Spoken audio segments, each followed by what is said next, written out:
ভাই অনেকগুলো প্রশ্ন আছে।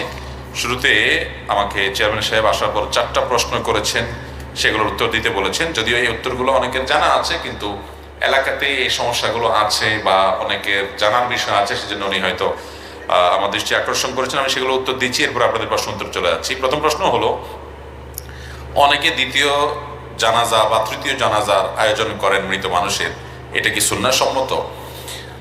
কোনো মানুষ যখন দুনিয়া থেকে চলে যান, মৃত্যুবরণ করেন, তখন ইসলামের একটা চমৎকার সৌন্দর্য হলো যে আল্লাহ রাব্বুল আলামিন আমাদেরকে নির্দেশ করেছেন ওই লোকটাকে সুন্দর করে গোসল দিয়ে, তাকে সুন্দর করে কাপড় চোপড় পরিয়ে, কাফনের কাপড় পরিয়ে আমরা তাকে জানাজার মাধ্যমে সবাই তার জন্য দোয়া করে তাকে সুন্দরভাবে কবরস্থ করে বিদায় দিব। এটা মানুষের সম্মান, এই সম্মান করার নির্দেশ ইসলাম দিয়েছে। এটা ফরজে কিফায়া। কোন এলাকাতে কোনো মানুষ মারা গেলেও এলাকার সবার উপরের ফরজ